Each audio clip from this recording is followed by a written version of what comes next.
Okay, Allison. No, good to get started. Yep. All right. Well, thanks everybody for being here today. Really appreciate your involvement and your participation. As you're probably starting to see, we're getting this group together with a little bit more regularity. We've got just some things as the UDO has gone into effect that we're starting to see things that we might need to adjust and make some changes to ensure that we're really meeting with the vision and the goals that we've outlined in the comprehensive plan. So I appreciate your involvement and your feedback. So just thank you for being here today. And so I think today we're going to cover two different topics, two kind of separate topics. One is an upcoming campus text amendment, and the other one we kind of led off with the last time we met talking about some of our driveway standards. I know it sounds very specific, but it's something that really I think people experience when they're in their neighborhoods and the places where they live, making sure that we're both allowing for additional housing types and housing options, which are incredibly important and needed in our community, while also making sure that we're still maintaining the charm and the and compatibility of the different housing options in our neighborhood. So one of those elements is driveway. So again, thanks for being here today, and I will turn it over to Laura. That's right. Yes, Okay. got it. So I'm going to walk us through the first half of our meeting, and then Alan will take over. So again, thanks everyone for being here today.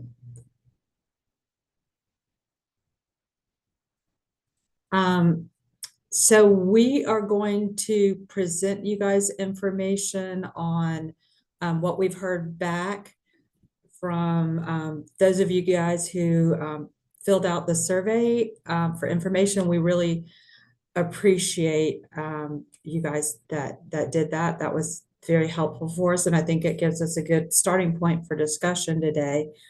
We're saying to use the Zoom chat feature, and you're welcome to do that. We will probably also, since we have a relatively small group, I think we can let people raise their hands after we go through each slide, and also give additional feedback or explanation of the feedback that has already been given, if that person has given the feedback.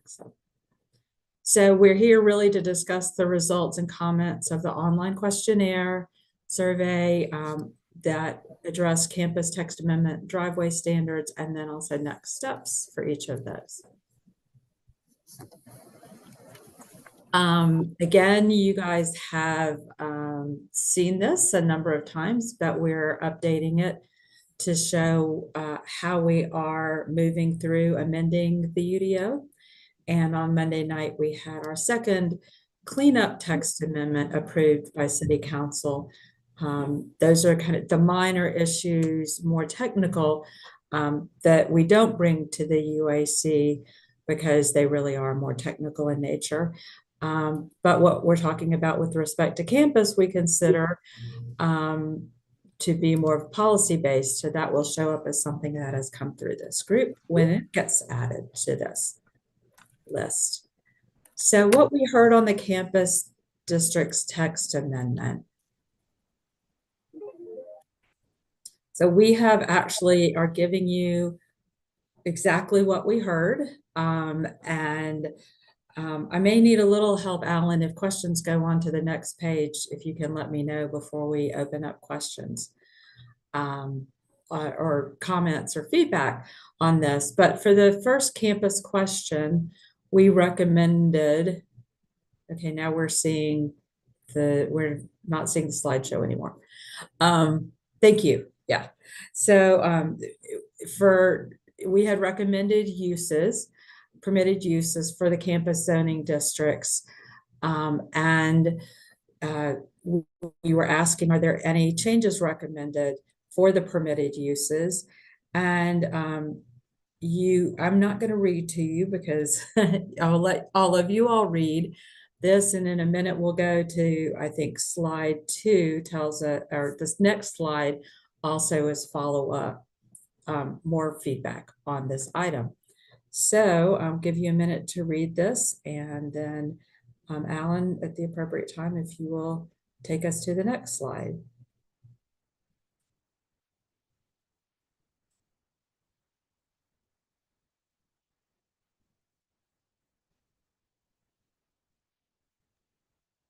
Okay, let me know if you need more time. If I don't hear anything or see a hand wave, I'm gonna go on to the next slide and let you read the other comments. Okay, I think that should be enough time for everybody. And Alan, let me answer this first question on the left, or the actual question in here is, yes, we do intend that some areas that may have translated to institutional campus 1 or institutional campus 2 wouldn't now become OG, but through the alignment rezoning, some of those areas would become OG if they would be more appropriate for that. And particularly with OG, thinking about there are some general office areas that are medical that are close to these campuses, but really are not part of the campuses that are intended to be covered by IC1 or IC2.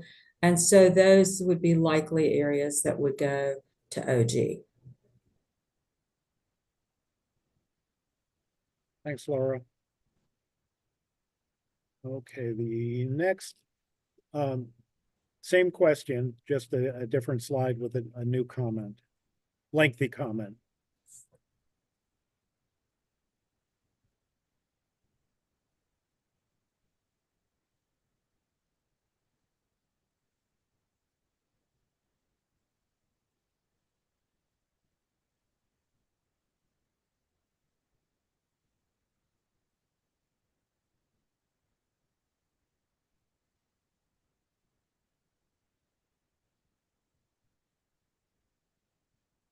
So Laura, did Yeah, you let want me to say try to anything about this? summarize this one. And just going backwards even to the predecessor group with this, we worked with a way to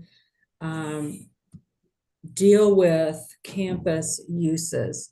And we thought we had a way, and it's the way it got adopted in the UDO, is that we had, and we talked about this at our last meeting, we had educational campus and religious campus and medical campus.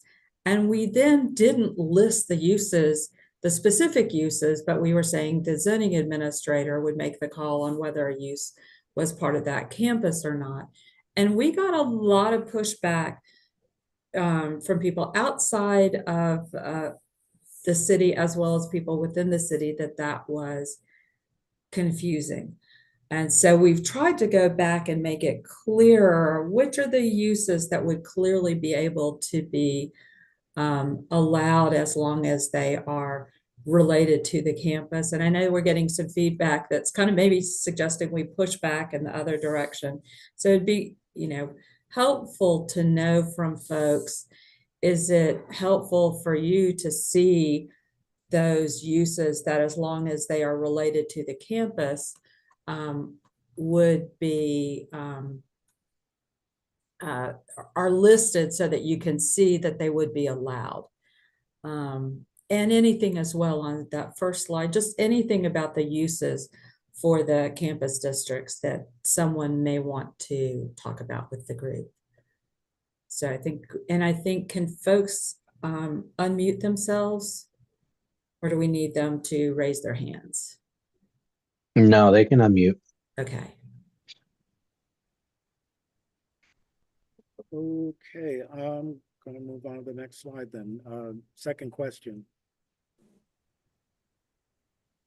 So yeah, I just want to, and as we go through this, if something comes up and you're like, I didn't quite have a chance to think through that first question, let us know. We can come back to that. The second question was, are there any changes recommended for the prescribed conditions for uses allowed in the campus districts? And again, you can see one comment, depending on the potential inclusion of residential uses in the OG district. I think there was feedback that I think second comment in the lower left-hand corner, that if we eliminated OG, then maybe some of this wouldn't be moved to another district. And then finally, I think this comment on the right is very similar to what we heard earlier. We don't consider these to be, well, let me go back. It says every PC just states it needs to be an accessory use and reverts back to the type of campus. Maybe these are just accessory uses and it is a call to be made by the zoning administrator. That's actually what we were trying to get away with and provide more clarity through this text amendment. But we don't consider these accessory uses necessarily. They are just additional principal uses allowed. So I think if anyone has had the chance to really dig into this and see the way we had this before versus now, is it easier to know what would be allowed? I think is our question with what we proposed. And I think we have one more slide of a comment on, no, that was it. Those were the only three comments that we received on that question.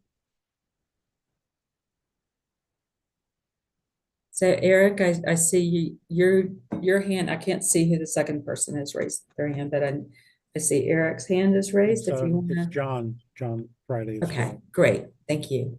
So Eric first and then John. Sure. Thank you. And I have to apologize. I am in Canada and I don't have my work computer, so I'm trying to pull up some of my notes and I can't see any of the actual draft of this to be more specific. But from my comment, I think just talking about and I think some of the differences besides use in the different campus districts when you're talking about like office flex campus, that is size, I think, right, is the biggest difference, in terms of the OG and what you're trying to fit the uses. I went through and tried to, go through and compare each one. There was some changes, here and there, but I guess it was the size that was really truly that, differentiated the OG from like an office flex campus. Am I correct on that? But it would also say kind of those flex uses that move more towards the industrial world as opposed to OG, and that's more office flex, as opposed to OG being more pure office and typically used either for small scale office or for clusters of medical office is where we see this being used. And Okay. also OG is looking at some integration of the possibility of integration of retail restaurant in those office buildings. Okay. Well, if another district doesn't work, then my comments would support adding different uses into the OG. My main concern over all my comments that I submitted was that the OG would become very similar to the commercial district and limiting uses, trying to fit what we currently have on the ground without looking towards the future. I feel like it would miss some of the goals of the 2040 plan, especially the 10-minute neighborhood, not being able to have that mixed use. We're kind of isolating again with office and not missing the component, especially residential in there for work-live situations. So just if we could get more of that use into the OG, so it's not as monoculture of office, that'd be my comment, and all my comments kind of center around that. Okay, thank you. Let's go on to John. I think you also wanted to comment. Hi, Laura. Yes, this is John Friday. Yeah, I agree with Eric on most everything there he said. So going back to the PC in the chart relative to the campuses,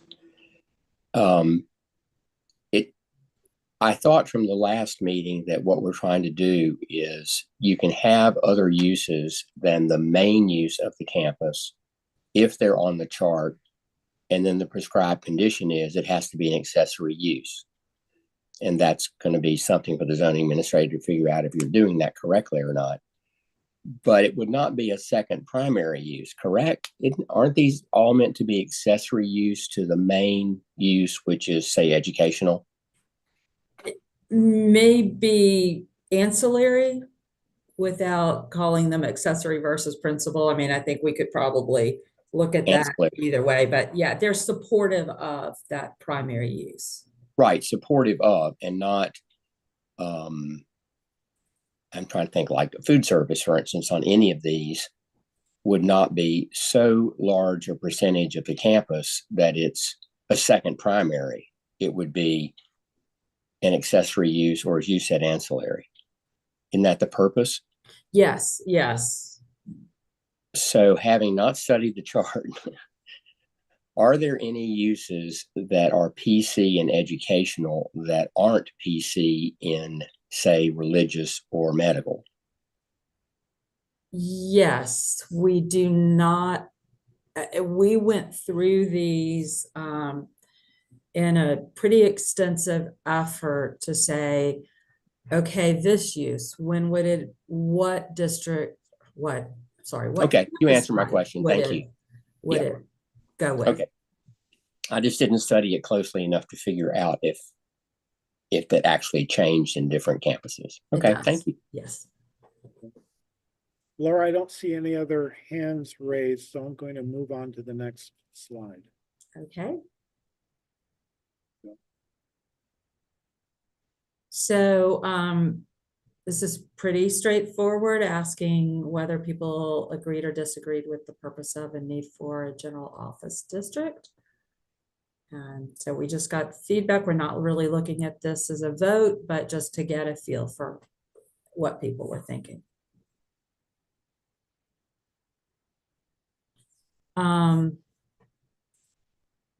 So are there any proposed OG standards that you would recommend changing this general office district? So the first person basically said no. The second was not sure why showroom and specialty food service not allowed in OG, but OFC. And then the third is I like that it somewhat matches the IC1 standards. Just again, for that second one, a little bit of feedback from staff as we were trying to look at when is this more of a general office and office focus for OG, and then office flex moving a little bit more into the not fully into warehouse and industrial, but starting to edge in that direction. So we were trying to figure out where is that line between the two. You know, we'd be interested to know, and I don't know if there's a second slide on this or not. Yeah, I don't remember other- either, but we're all going to find out together, right? now. Okay. Yes, there is. Yes, if there's feedback on that. Yeah. So one we've more. got reminders on the screen right now that we need to get off. I'm sorry, I don't understand. Okay, I can't see the screen. Maybe it's on my screen. I don't know how that happened. That was on my screen, not on yours. Okay, sorry about that. So, you know, again, any proposed OG standards you'd recommend changing. The first comment, first part of this comment on this page is that we should add some language, really probably most appropriately to the purpose for standards are included to foster internal and external walkability, providing connections both on-site and to the external pedestrian network. I think we're looking into that. We're looking into kind of looking at all of these, but that one seems kind of like a no-brainer. And I think by adding this language above addresses the second half of this, which is, I think, the concern that this is too much auto-oriented, and that we do acknowledge that we do want these areas to become more multimodal over time. If I have that wrong, for whoever put this in, would love to hear that.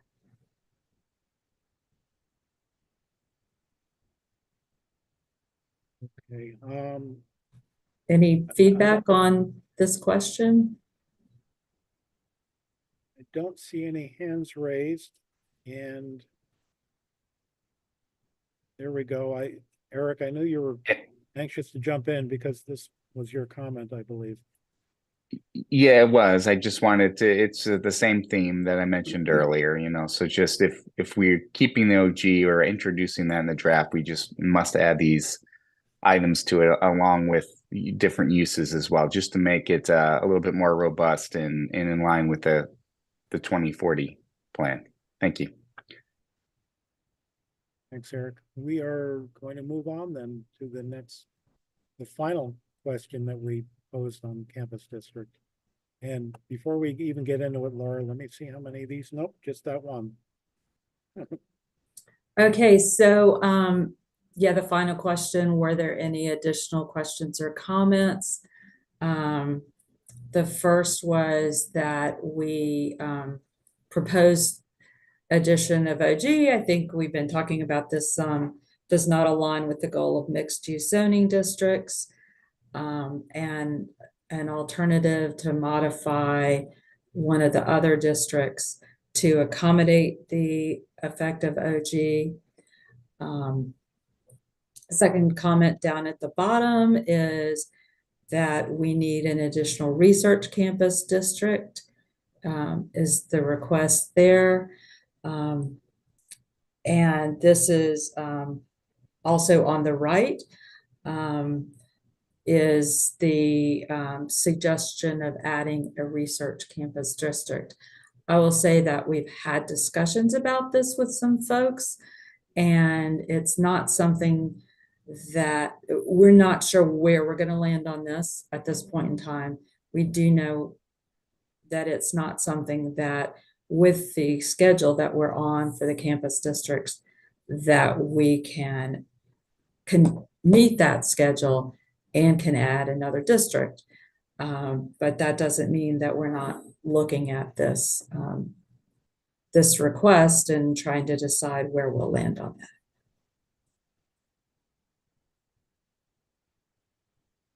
Hey, I'll leave this up for a minute in case anybody wants to comment or has a question. And seeing none, move on to the next slide. So we do have an early staff recommended change to the campus text amendment that is not shown in what we sent you.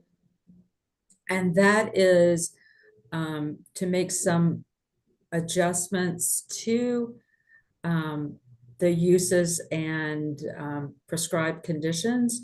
So we're suggesting allowing an art gallery without prescribed conditions in all campus districts, consistent with what we've done with some other uses. We're also for adult care, child care centers, and large child care centers, recommending that for the institutional campus 1 and 2, that we remove any prescribed conditions and just allow these on institutional campus.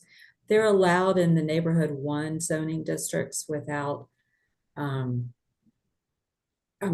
there are prescribed conditions, but they're not related to campus or anything. They're related more to, you need to get state approval and things like that. So we don't think that we need adult care centers, child care centers, and large child care centers to be related to that primary campus use, like a hospital or a university or so forth, because these are allowed in the neighborhood 1 districts. And similarly, the domestic violence shelter to allow that in all campus districts without the prescribed conditions that these be related to a primary campus use. So we wanted to see, how do you guys feel about loosening up some of these uses? Any thoughts one way or another?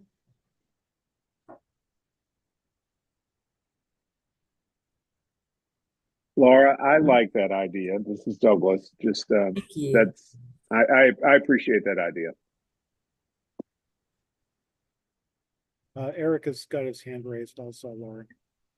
And I'm sure no surprise from me that I like adding more uses, loosening it up for these. So that's fine by me, and I would like to see more.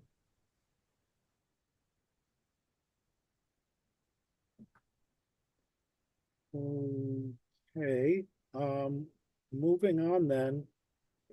We've just wrapped up campus, so before I get into the driveway standards, kind of not last chance because we'll stop at the end, but anybody has any other thoughts on any of the campus conversation that we've had so far? Okay, well, if something comes to you, we will regroup at the end and we can always go back.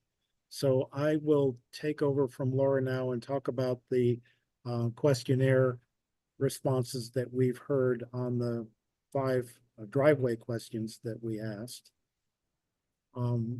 These were mostly not requiring any comments, but just voting on your preference. So the first question is, should the 24-foot maximum cumulative driveway width be revised or eliminated? And you might remember from our last meeting, we went over what our current driveway standards are for duplexes, triplexes, and quadruplexes, which is that driveway width is limited to 40% of the lot width, or 24 feet total, whichever is less.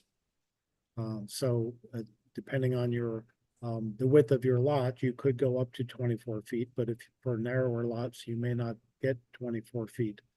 And so this is where we are now, and we posed the question, is this something that we should revise or eliminate? And the responses are, you can see on the screen.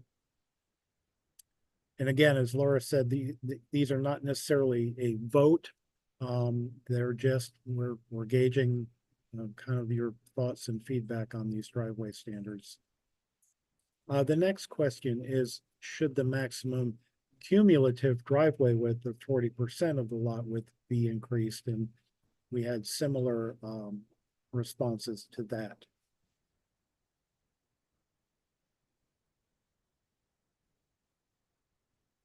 Third question is, should the residential driveway standards be applied to single family dwellings in addition to duplexes, triplexes, and quadruplexes? And 4 of the responses said yes, we should apply these standards to single family as well. And 3 of you responded that we should not.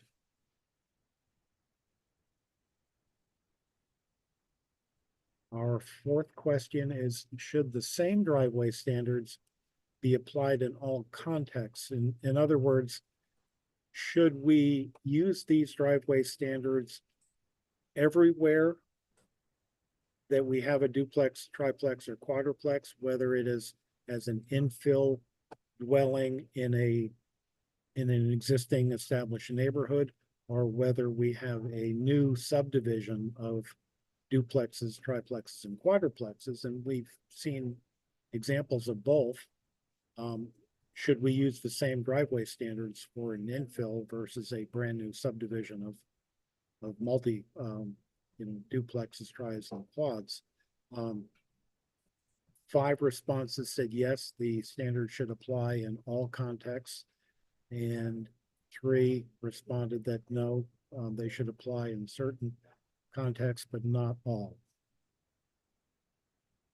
And then finally, we just opened up the for any comment that people had on the driveway standards. And I think we've got 3 pages of comments, if I remember correctly.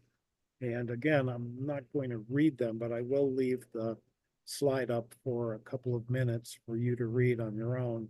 And if you have any questions or comments on this particular response, raise your hand before I move on to the next page, and we'll try to come back and discuss this. Or whoever made this comment, if they want to unmute themselves and elaborate on it, or just talk a little bit more about why you made this comment, feel free to do that also. Hey, Alan, John Friday. This is mine. John. Okay. The very first question you had about should we revise the standard, or I forgot what the other choice was. What you didn't have was leave it alone.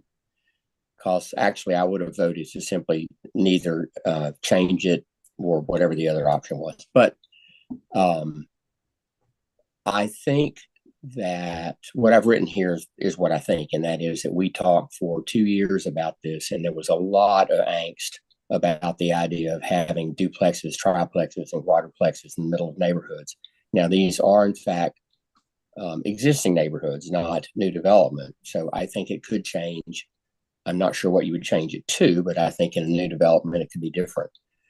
But I feel like we all made very clear to the citizenry that the building that got built within neighborhoods was going to look and feel very much like what was there. We weren't changing the side yard. We weren't changing the front yard. We weren't changing the rear standard. We weren't changing the height, but it would have more people in it.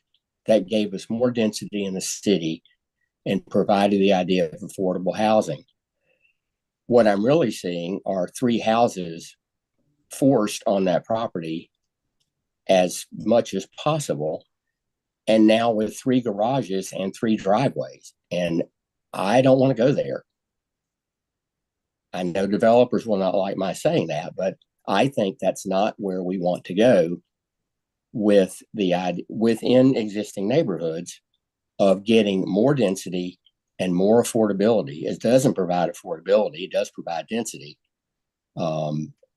I didn't even know you could put a 24-foot driveway in. I just missed that in all the years working on this.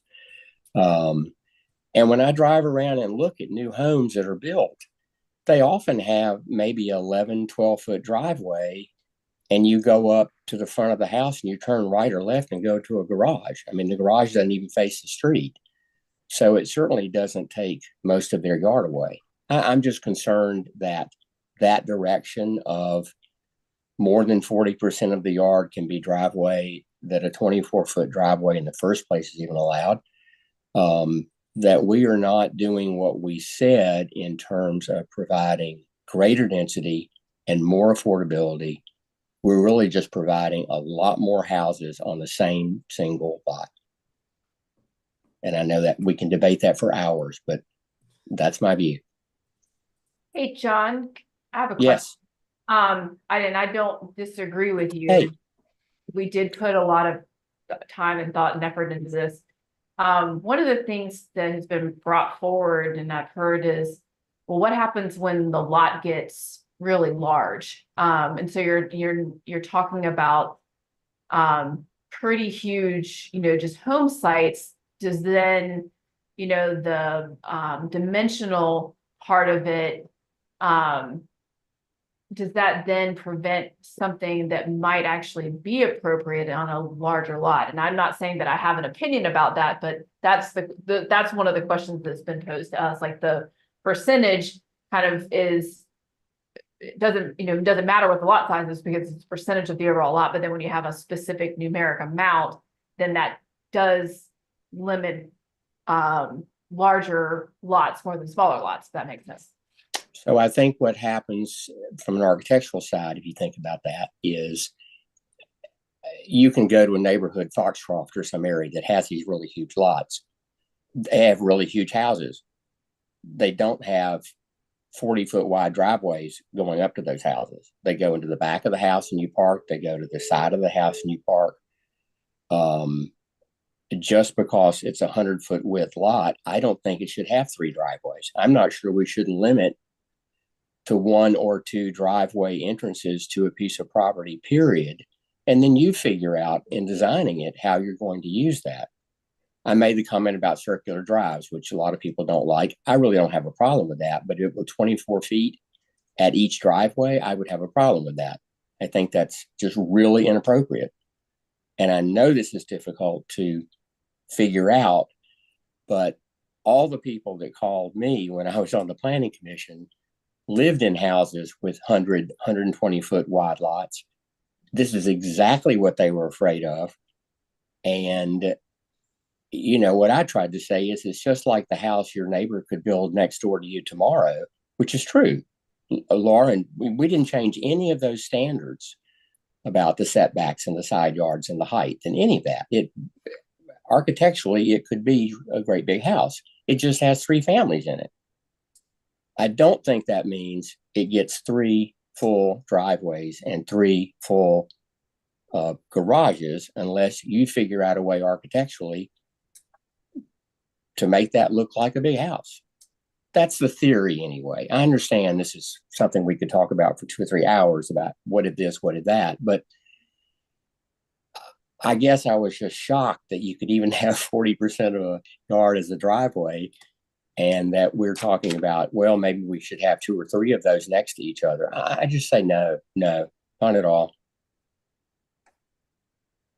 Thanks, John. My view. I've got a I know it's couple mine. I've got a couple of hands up, and so we'll open up to just going to take them in the order that I see them on my list. So Matt, you're up.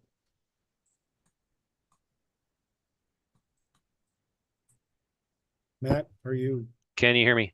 Yes. Okay. I guess I'm a little confused. It was helpful for, John to provide that background in terms of, perspective.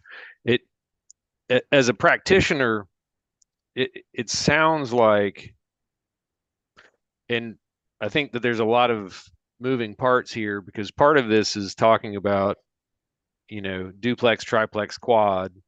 And part of this is talking about infill in existing neighborhoods where you got an existing context and you may be working with one lot versus greenfield development where you may be putting in new infrastructure and new streets and things like that. But I guess it sounds like the scenario that he was describing as a solution is a condominium where you've got parking that occurs and the units are flats on multiple floors or something like that. I mean, what happens in practice is these dwellings are constructed in terms of similar to townhomes where you own everything from the ground to the sky, and your neighbor, the person you live adjacent to does as well. And so that's kind of what we're seeing here. And so what happens is when you start saying, well, everybody parks over here and then everybody lives on top of it all, what you're talking about is ultra luxury condominiums with sprinklers and fire rating between the garage space, like some of the things that are going up in Myers Park and in Elizabeth off Providence Road that are, just enormous buildings. And that's not what is getting constructed or what's being contemplated by the market right now. So I feel like, um, as much as the formula that exists in the text right now, makes me grind my teeth because of the challenges that we run into trying to make it work. It actually functions in terms of providing product that falls into that category. So, I mean, I don't know, you can't park under somebody else's space unless it's a condominium and it's sprinklered and built more like a commercial building. You can't, there's a bunch of things that you can't do. And so I just wanted to offer that commentary. Yep. Thank you, Matt. John, I know that you want to respond, but I saw Julie's hand first, so I'm going to let Julie jump in. Hi, everybody. Well, I asked my staff, how this would affect, our existing duplex developments as well as single family. No one thought that they were really an issue. We build 18-foot driveways for our single family. I believe we've gone as low as 10-foot, I think, on our duplex units. In practice, what we have found on the duplexes is because they still have two cars, they are stacking across sidewalks, which we all know we don't want, or they're parking in the grass. And just understand that, we're doing infill development in neighborhoods that are traditional neighborhoods on the northwest part of the city. And it's just what they do. I mean, they're going to park their cars near their house. So the one thing I just want to say, just making sure that our theory of what is right and allowed doesn't impact how people live to the point where it looks terrible. I mean, even though we think that, oh gosh, you really can't do this, you can't have these huge driveways, et cetera, et cetera, et cetera, because you just can't have that much concrete. Well, in practice, do we want people parking in their lawn? Do we want them, stacking their cars? So it's always going to be a little bit of a give and take on some of these, just because we know how people live versus what looks great. That's all. Yeah, thank you, Julie. John. I would say what Julie is talking about is more what I was talking about. And Matt, I don't think talking about a big single family, what looks like a single family house in an infill neighborhood, would suddenly go to a multi-store apartment building, as you described, with what we're talking about. But maybe it would. But the image that Alan showed us earlier of what appears, I would say, to be two townhomes side by side, that right there. Matt, what you're talking about, you own from the ground to the sky and everything, is that two individual lots? Has that been subdivided to now be two completely separate units, or is that in effect like a condo, as you mentioned? Those would have sublots on them. What we're finding as all of these ordinance components weave together is, let's say, I mean, that looks pretty big. Well, a handful of things. One, you are going to struggle to have a two-car front load. I mean, that scenario right there is a gigantic lot, because to get the 24%, I mean, the 40% is an enormous lot. You're probably going over the stormwater thresholds, and so there's going to be a BMP that's in common maintenance. So there's going to be sublots with, other stormwater infrastructure on the Okay, site. I just didn't know The- how it was set yeah. up because I don't do Yeah. what you do. So thanks, or never. I didn't do what you do. I don't do anything now. And under our so- current, just, let me jump in to clarify, under our current driveway standards, you probably could not do this because it looks like there are two double wide driveways and we're limited to 24 feet maximum. So you could Okay. have two single driveways, but you probably could not build this. Yeah, Okay. that's what I was going to say. Sorry. Thanks, Alan.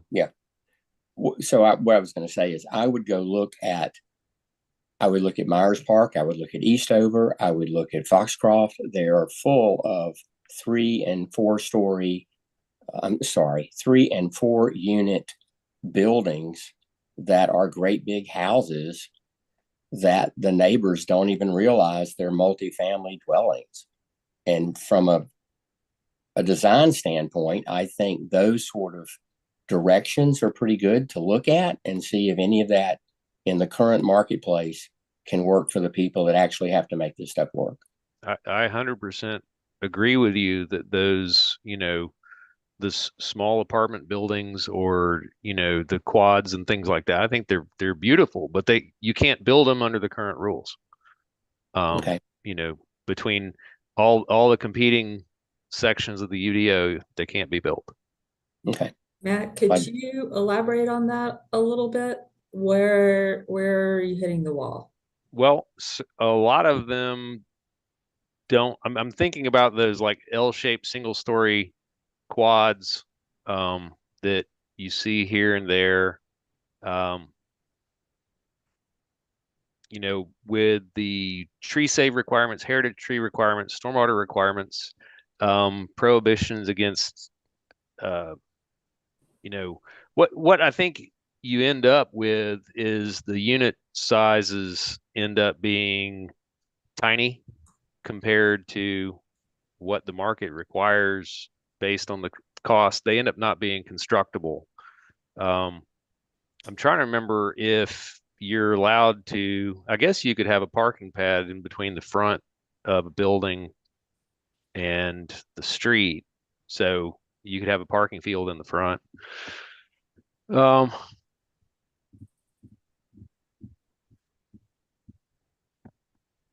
Matt, it might be worth driving around really and looking for the multi-story ones that are 2 stories that are great big Tudor style houses that happen to have 4 apartments, and they've had 4 apartments since the 1940s.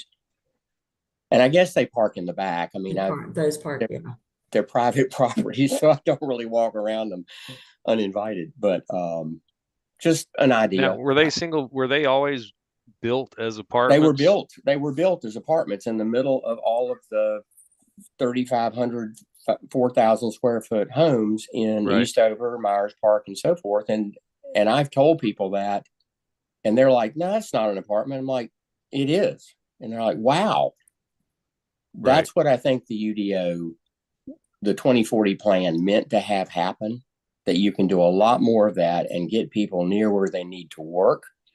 That's affordable because yes, the units won't be all at 3,500 square feet, but it's a very complex issue to get there. I fully understand that, but that is one of the ways the triplex, duplex, everything was sold. And I think it was sold correctly. And I would just like to figure out a way to follow that. That's all. That's my view. Well, it might be a worthwhile rabbit trail to take one of those and see what it takes to construct. I mean, because, like I said, you take a typical lot and, at the time that thing was built, it probably was completely scraped from one side or the other and did not have 15% tree save or heritage trees to worry about. The heritage trees became over time after they got planted after the house was constructed. And so they allow you the latitude to put a parking field where it needs to be, or put, the drainage where it needs to be. For an apartment building, you're going to be commercial building code, which will be sprinkler. I mean, there's, the reality is there's a bunch of new rules that stack on top of what was not there in 1940. And it's a lot harder, but it'd be interesting to run out the scenario and see what you end up with, and then do a market analysis to say, okay, how much does it cost to do these? Right. This has been a great discussion, and we can continue to have it, but I'm going to move on to the next slide of comments, and we can come back to this. Dennis, I see your hand, but let's go to this next slide, and then I will ask for Dennis. So this is again a fairly lengthy comment, so please take your time and read through it. And Eric, if I remember, this is your comment, and I see your hand raised, but I'm going to call on Dennis first. Dennis, did you want to talk about that last comment, or just kind of jump into the conversation? Yeah, just I don't want to go back to the last comment. A lot of dialogue in there, and just it could extend the meeting beyond the time we have. But have we given maybe some thought or to how kind of the driveway standards kind of work for this kind of individual lot scenario versus new development? I think Matt touched on it a little bit, but it kind of feels to me like a lot of what we're discussing, as challenging as it is, it's really through the lens of kind of an individual lot scenario. But when you look at kind of a new development scenario, I'm not fully clear how how the driveway standards truly start to kind of impact a new development scenario. And it'd be helpful at some point, if we could maybe get to that. Maybe today's not the day, but certainly would be helpful if we could maybe touch on that. Currently, and I know Laura wants to say something, but currently our driveway standards for triplex, duplexes, tris, and quads would apply both equally for infill as well as for greenfield new development. One of the questions that we posed in this questionnaire was, should we use the same standards for these single lot infill duplexes in an established neighborhood versus a new subdivision of duplex and triplexes? Laura, did you want to add? Yeah, the other thing that we're, I believe, seeing sometimes, though not all the time, is, which makes this probably work better in new subdivisions. We're seeing some that are alley loaded. And so that actually kind of takes this issue away. Now, not all of them, and I know we've heard a lot about alley loading over time, but that is a little bit different consideration. But we did want to know, if you're front loading, if you're coming off the street and going straight back to your garage, should we have different standards for that kind of infill into established neighborhoods versus new subdivisions? Yeah, appreciate it. Eric, did you want to say more about your Yes. comment? Yes, and just add to some of what Laura just said too. I wholeheartedly support the alley loaded. I mean, that's the way that you create walkable neighborhoods, by getting all the cars and driveways and the possible collision points out of the way, literally, and put in the back. So if there's a way we could encourage that, whether it was a quicker turnaround approval time for that subdivision, or because they're doing it, or something we could work into there, that would probably be helpful. More carrots to encourage folks to do that would be helpful. And basically my comment, as far as explaining a little further, it was kind of coming up with trying to figure out a compromise. And I think we talked about it earlier, about larger lot sizes, having a little bit maybe a different standard, or something where, even corner lots where you would have two different frontages, figuring out some way that maybe there's some flexibility with those to be able to but to increase that max a little bit. I would also add that maybe aprons, whether that is the aprons on the street or something that, is reasonable, not a maybe full parking spot in front of the house by the garage, but something where the car could get into the garage and have a little bit wider, amount of space. But the most critical part is where it crosses the sidewalk. That should always be, the smallest amount, just to decrease the amount of space that a pedestrian or cyclist or child on a bicycle is on the sidewalk and crossing a driveway, right? So just some of those key points. And of course, comprehensive plan, tree-lined sidewalks, safe, climate-resistant shaded environment. Also very, very, very important. And if there was any sort of exceptions to go to a larger, in certain circumstances, that there has to be a way that extra trees or tree canopy for those sidewalks have to be added, or that's part of the condition to be able to see if you could work in getting that. So you're not creating a giant parking lot basically in front of these houses that are causing more pollution in our streams, pervious surface, and heat islands. So we have to try to figure out if there's some reasonable ways of compromise in certain circumstances, but that would only be in the larger lots. And there's definitely a difference between infill and a whole new subdivision. And I think subdivisions, because you are starting from scratch, they cannot end up looking like giant, parking lots either in front of their houses. They have to be able to figure out a way to come up with solutions to maybe provide a back load situation with one driveway in the backyard, or use an alleyway. But we just have to limit the amount of concrete or asphalt that we're putting on the ground. So Thank you, Eric.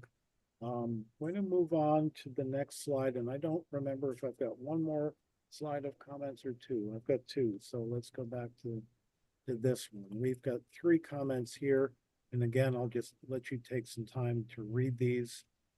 And again, feel free to raise your hand if you've got a comment either on one of these responses or just in general want to add to our conversation. We've heard a lot from just a couple of you, and I'd love to hear from some of the other committee members in our call.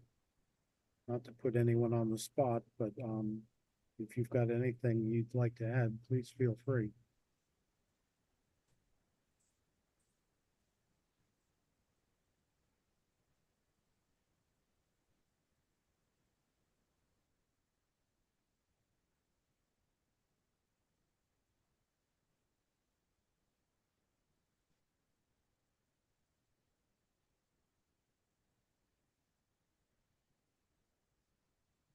Okay, is that enough time on that? And I'll move to the last slide, which is another lengthy comment.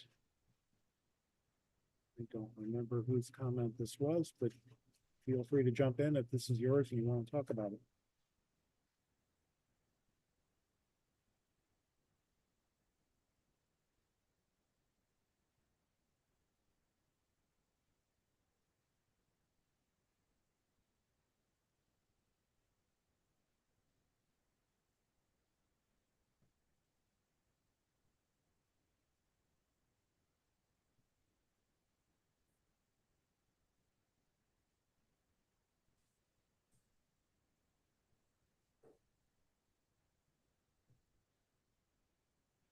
Well, this really concludes our slides on the driveway comments. We have a couple of other additional slides to go through, but we go on to talk about other issues.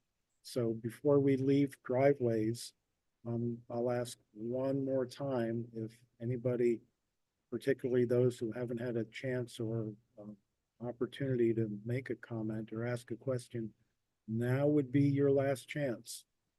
Or maybe second to last chance.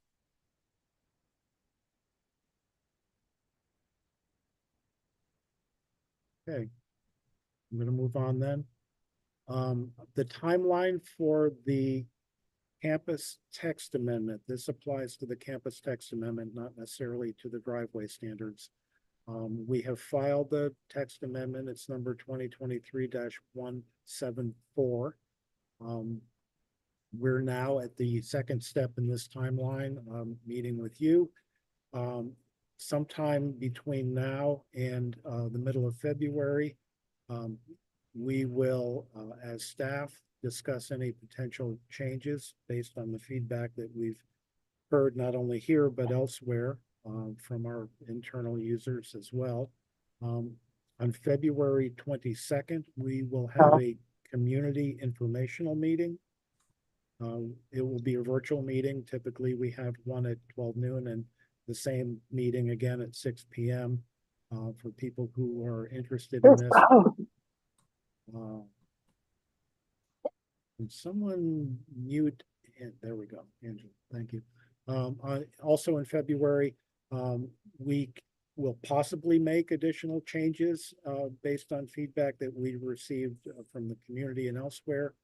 And in March, the current schedule calls for a public hearing at a March City Council meeting with a zoning committee meeting and recommendation in April and a final council decision on this text amendment in April. That's always subject to change, but that's the current schedule that we have in mind for the campus text amendments.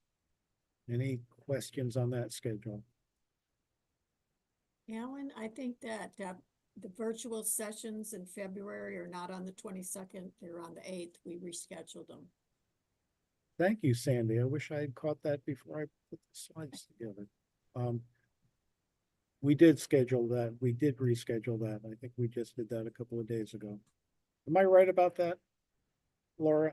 We did. Yes. Yeah, thank you. Yes, Sandy, thank you. Sorry. Yeah, I'll change that. February 8th is our public informational meeting.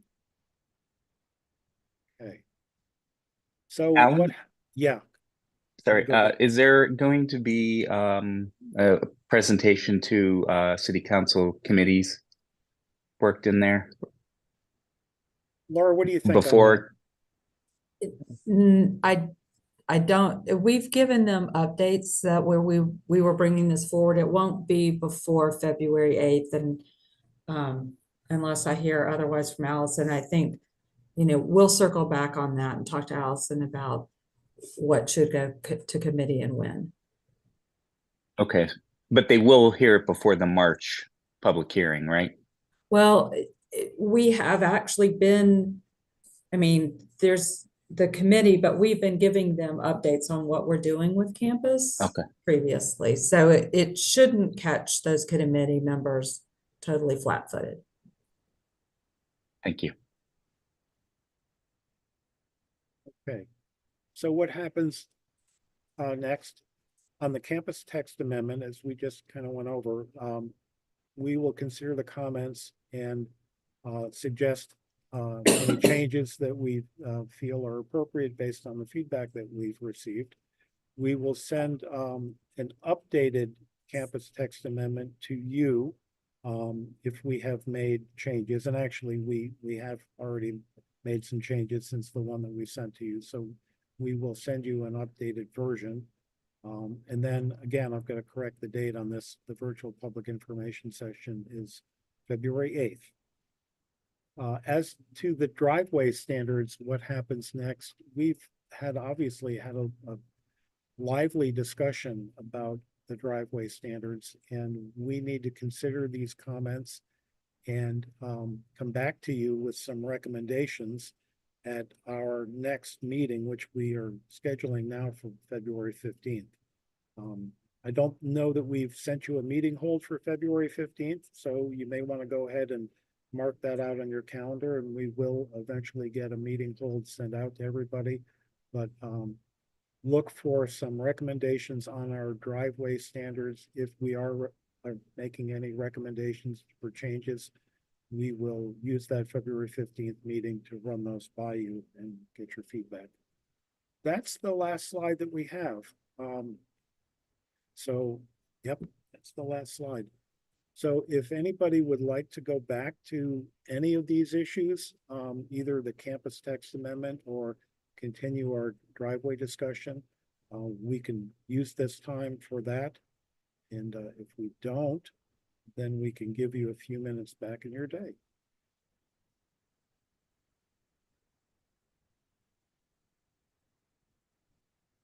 I'm looking at my screen for raised hands. I'm not seeing any. I think we've talked this one out.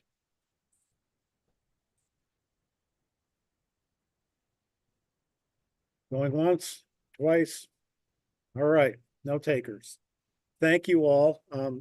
Allison, if you're still on, I don't know if you want to close our meeting for us with any remarks. And if you're not on, I'm sorry. Can't tell. Laura, any additional comments? I just thank you for the consideration in those of you all who responded, and the discussion today. I think it was really good, and hopefully for those who may have been quieter, you've learned some of the different perspectives on this, on these topics. I think we're going to make an effort next time to get the responses to the questions to you in advance. We made the decision because we hadn't gotten a lot of responses to extend the time frame. And then with the holiday, that kind of squeezed us a little bit. But I think next time, so that you guys can read this in advance, we want to get this to you. So next time we use this approach. And if you have any ideas on maybe what things we could have done differently in discussing these topics, please reach out to us. We'd be really interested to hear your thoughts. I'm going to make sure this is a good use of your time. But again, thank you for all the conversation and feedback. We really appreciate it.